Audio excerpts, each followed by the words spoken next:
திருமகள் TV பல்சுவைகள் படைக்கும் பாசறை.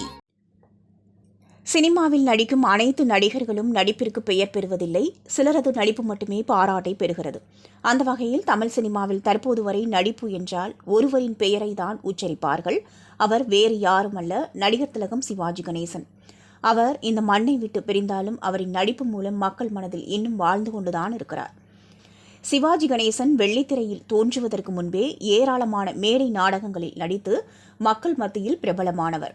அதன் பின்னர்தான் மாபெரும் வெற்றி பெற்ற பராசக்தி படத்தில் நாயகனாக அறிமுகமாகி ஒரே படம் மூலம் ஆயிரக்கணக்கான ரசிகர்களை சம்பாதித்தார். ஆனால் சிவாஜி கணேசன் பராசக்தி படத்தில் அறிமுகமாகும் முன்பே ராமாயணம் என்ற படத்தில் துணை நடிகராக நடித்திருந்தார். ஆனால் பராசக்தி படம்தான் ஒட்டுமொத்த தமிழகத்தையும் சிவாஜி கணேசன் பக்கம் திரும்பி பார்க்க வைத்தது. அதனைத் தொடர்ந்து சிவாஜி நடிப்பில் வெளியான அனைத்து படங்களிலும் அவரின் நடிப்பு பாராட்டை பெற்றது.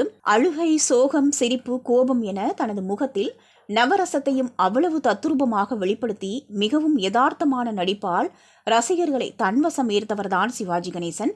கர்ணன் படத்திலும் சரி, வீரபாண்டிய கட்டபொம்மன் படத்திலும் சரி, இவரது நடிப்பை கண்டு ரசிகர்கள் வியப்பின் உச்சத்திற்கே சென்றுவிட்டனர். இந்நிலையில் தற்போது சிவாஜி கணேசன் குறித்த ஒரு சுவாரஸ்ய தகவல் வெளியாகியுள்ளது.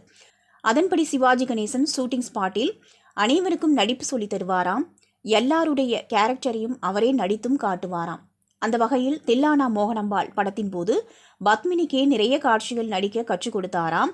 இதை கண்ட TS பாலையா மிரண்டே விட்டாராம்.